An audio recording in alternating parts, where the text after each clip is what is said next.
Hello and welcome to another episode of the EPL Debate Show. Once again, I'm Lalit and with me I have your Sully. So, what are we talking about today, Sully? Just our thoughts and reactions from the past game week. Mm-hmm. We also have our weekly prediction for the upcoming game week 3.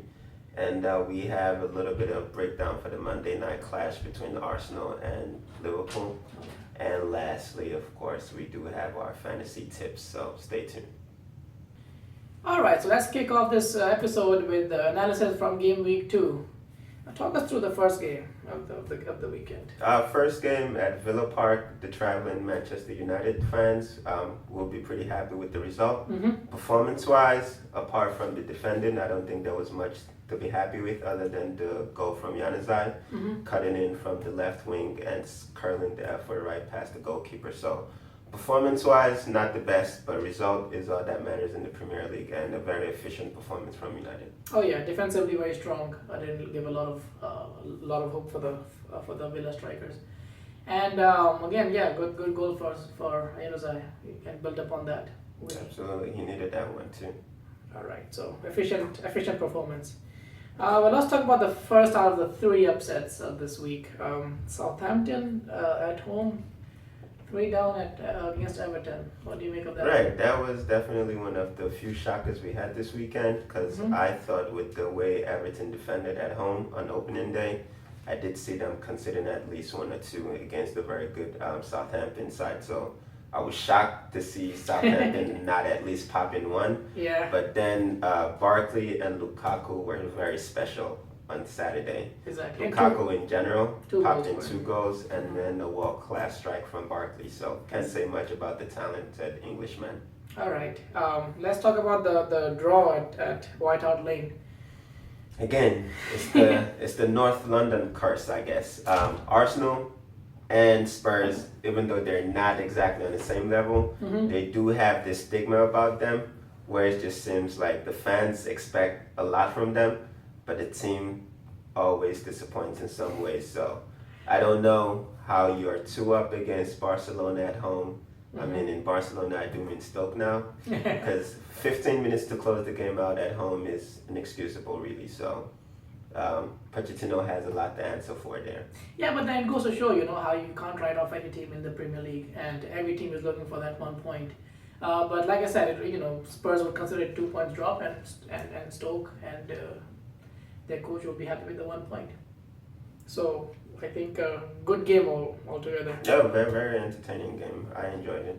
All right. Now on to our next game, Norwich versus Sunderland. Another upset. Upset? Would you call it an upset? I don't even know if to call it an upset or just a video game, because Sunderland was as bad as you can defend in the Premier League at the top level. Mhm. They just looked uninterested in the game. I Yes. don't know if they're already thinking about vacation or the international week coming up, but they just were out of it. And Norwich just looked like an established Premier League side. So Sunderland, they do need to steady the ship before it's too late, because the way they're playing, they're not getting goals and they're letting in goals. So it's going to get bad really fast for them. Yeah, I mean it's amazing how Sunderland made Norwich look good. But long season to go, so let's not Long write them season, off but- yet. They have a good coach. They need to steady the ship. They do need to steady. Speaking of steadying the ship, Gary Monk is doing an excellent job. Absolutely. Another- It was a routine victory for them. Their 2 strikers Expected. were on target as well. Timby Gomez and Yeah. the new Ghanaian guy, Ayu. So Yeah, professional performance from the team. Good goals as well. So yeah, efficient. Very efficient, definitely. And then we had a goalless draw at Watford versus West Brom. Yeah, not much to talk about there. Yeah. Not much to talk about. I think both teams would be satisfied with the point. Exactly. I don't think anyone's complaining. Well, one team that is not satisfied is West Ham, losing to Leicester at home. How do you think they're taking that? I actually did watch the game. Mm-hmm. It was a very, very entertaining game. The Japanese striker Okazaki and Mahrez, Yeah. they were pretty good. But then West Ham, I don't know if it was the game from Arsenal. Maybe they came into this game a little bit overconfident, but Mhm. they came out the blocks really slow. So they got hit with the 2 goals, and before they knew it, they were already 2 goals down, and it was a mountain to climb from there. So Yes. it did look. I thought it was going to be a draw, but it was a good game to watch as well. Yeah, good game and good win for Yeah, Leicester. good win for Leicester. Their away win is important to them. Won really good last year. Yep, might count for something come the end of the season. Yes. And then let's talk about the North London club, Arsenal, cheekily claiming 3 points at Crystal Palace. I thought Crystal Palace would win that game, and they could have. Could have gone either way. Crystal Palace did have that chance for Connor Wickham smacked against the post. Yep. So, but I think all in all, Arsenal knew what they had to do. All they needed to do was score one more than the opponent, and they got the 2 goals. World class finish from Giroud, by the way. Yes. I still don't know why their fans give him all the stick they give him. Yeah. Maybe but- still of inconsistency. But I mean, he does the job for them. So Yeah, I think all in all, it was a really good win for Arsenal. Yes. 3 points in the bag. Now they can finally Kick start their campaign from this win. All right. Big game coming from them as well. We'll talk that about a little bit later. But let's talk about 3 points, 3 goals, 3 goal scorers, and 3 points dropped for Chelsea. Right. So that was definitely the shocker for the weekend. Mm-hmm. I mean, we knew that this was a very important win for City, and it was a very important game for both teams going into the game. So Chelsea, this was something that we do not attribute the Chelsea and Mourinho's side. Yeah. They are always prepared when it comes to playing one of the top 4 teams, but they just looked slow. They looked unprepared. Mm-hmm. They just looked second best right from the get-go. So as soon as the whistle blew, Chelsea were just against it. Yeah, you don't actually expect them to concede 3 goals. I don't. When was the last time I you don't remember. Exactly. So I do against think- Spurs.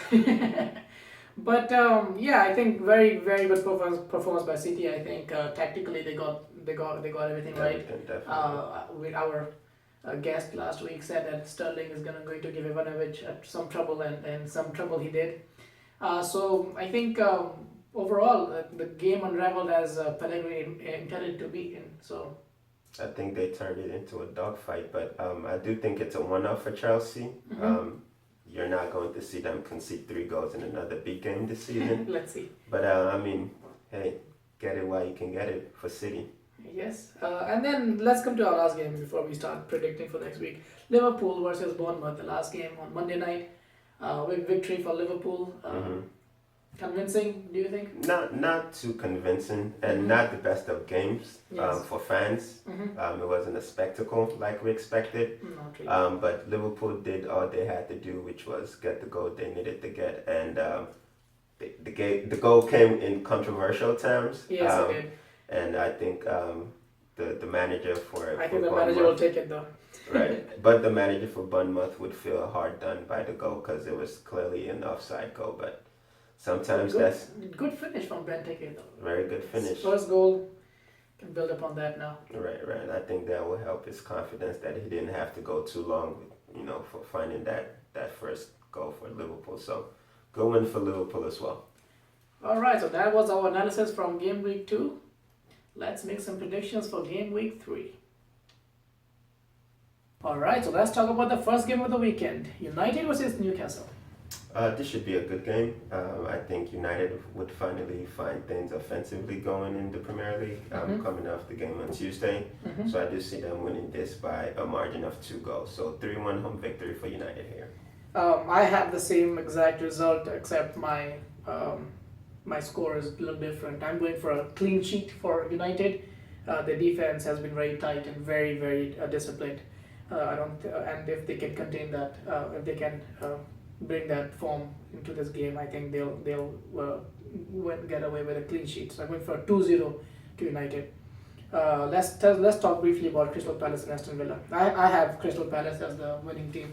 Right, I think it's going to be a narrow victory though, because I do think Villa would cause them just a little bit of problems. We did see Ward make a lot of mistakes last game against Arsenal, but I think just at the end they do have enough to beat Villa. So 2-1 victory for the Palace boys. Yeah. And what about Leicester versus Spurs though? Hottest team in the league right now. Right, but this would be my curveball. I do think Spurs would finally figure things out, and Harry Kane and Eriksson with their combination play that we saw them have last year. So I'm going for a 2-1 away victory for Spurs. We disagree on this one, friend. I'm going for a Leicester win, 3-1.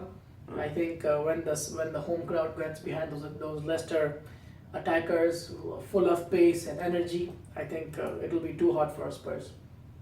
And defensively, Spurs are not as sharp as they've shown. So I'm going for a home win on this one. Let's talk about Norwich and Stoke very briefly. I'm going for a draw here. Okay. I have a Stoke win.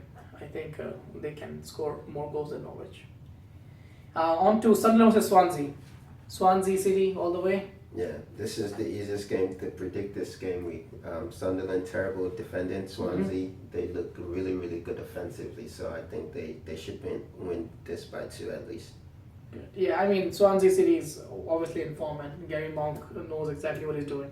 So I have Swansea City as well as winning this game. On to the next game, West Ham versus Bournemouth. Should be a good game, Mhm. but I'm going for a draw because I think Bournemouth would retain majority of possession, and West Ham, they do not have much quality up front to slice through them, so I'm going for a score draw here, 1-1. Okay. Well, I'm going for a West Ham win. I'm going for 2-1, and let's see how it pans out. Okay, on to the game that I'm sure a lot of you guys are looking forward to. Chelsea going to West Brom. Right, so I think this is when Chelsea finally state their statement of intent to retain the Premier League title.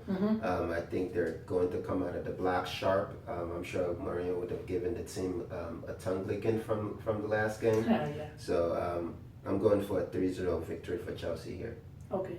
While I also have Chelsea to win this game, they're favorites, but I feel like the first 15 to 20 minutes of this game will be very crucial, because if Tony Pulis can have his team resist the Chelsea attack within this 15 to 20 minutes, it might become a far more closer game than we both think. But as of now, I have Chelsea as favorites. On to Chelsea's last week's opponents, Everton versus City.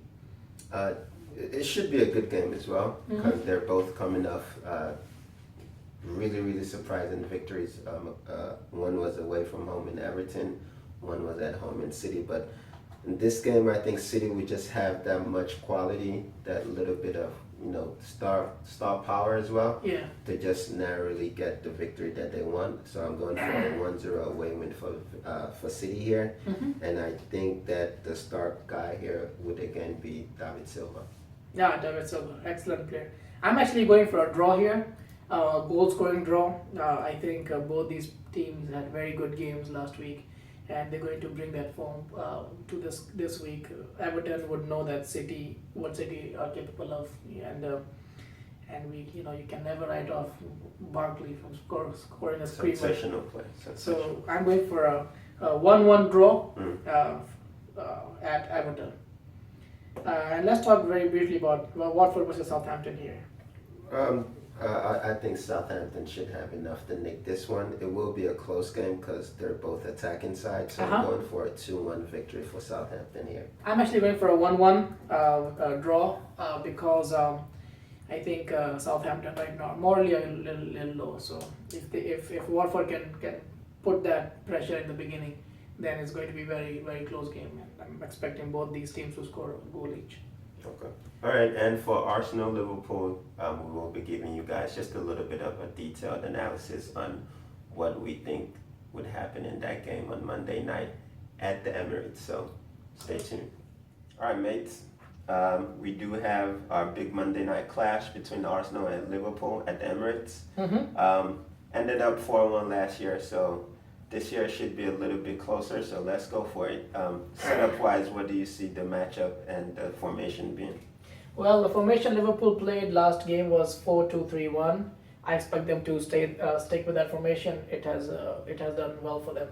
So Mignolet in goal, then Klein right back, Scott and Lovren in the centre back positions, and then Gomez in left back. Excellent by the way. And then you have Milner and Henderson, their captain, keeping the midfield tight. And then you have Jordan Ibe and Lallana as the wingers. Coutinho, the magic man, right behind Benteke, their a newly acquired striker. Okay. So similar formation for Arsenal with 4-2-3-1 as well.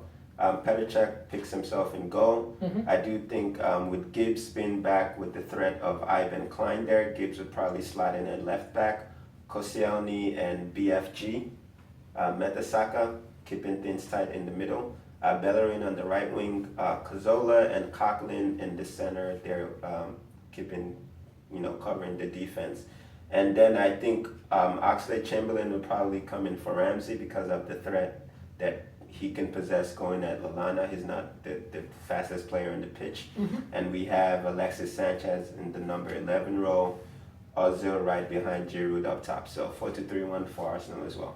Excellent. So it's going to be a straight match. Straight matchup. So which matchup should we look out for? All right, so obviously, like I just mentioned, Oxlade going on against Lallana would be an interesting one if he starts. Mm-hmm. Otherwise, my key man who obviously matched up there would be Mesut Ozil. Mm-hmm. I think the German would be critical to this game because with Liverpool coming into this game, they do not have a lot of pressure on them. Yeah. They just won their first two games, so onus is on Arsenal to go out and attack trying to win the game. So I think the game is going to be a lot tighter than it was last year. So definitely look out for Ozil to try to pick out the key passes there Exactly. to open up the Liverpool defense. And of course, if you remember, last time they played, Arsenal was actually the informed team at that time. Not so much this time around. So it's going to be much tighter, like you said. Again, Coutinho's link-up play with Jordan Ibe and Lallana will be crucial. And if they can deliver the ball to Benteke, and if they can do that, then they'll be causing a lot of problems for the defense of Arsenal, in my opinion. Mm-hmm. But yeah, these four will play a very, very crucial role. That diamond that their manager Rodgers likes to play with. Okay. And then right down to it, predictions. What are you going for? I'm actually going for an Arsenal win here. I think at home they're going to be a little bit stronger than Liverpool. They do have the talent to score goals, and if they can nick a goal earlier on, then they're just going to sit tight and wait for them to attack and push them on the counter. So I'm going for a 2-1 win for Arsenal. Okay. I am going for a 1-1 draw here.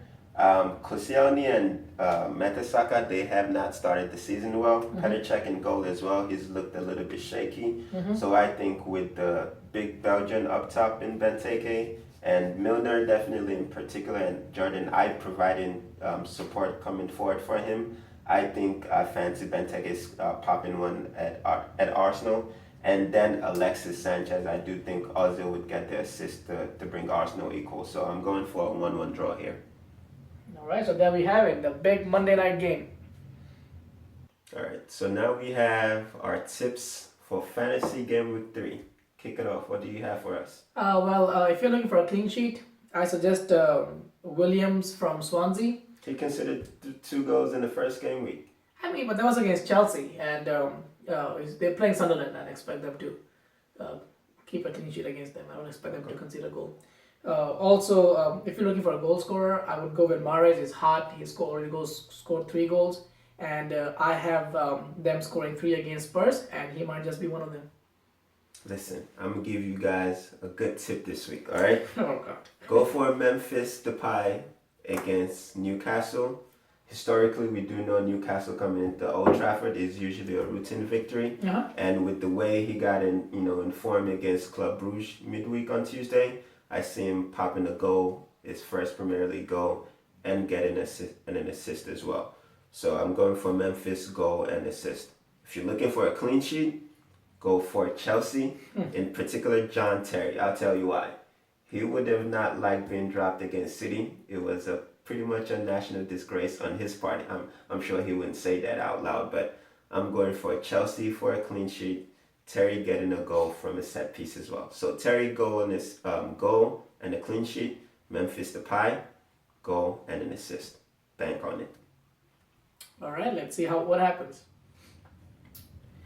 All right, looks like we're out of time, so I guess that's our episode for this week. I'll see you next week. I was just having fun. Don't forget to follow us on Twitter, guys, EPL Debate Show, and make sure to subscribe to our YouTube page, and we'll see you guys next week. Bye bye.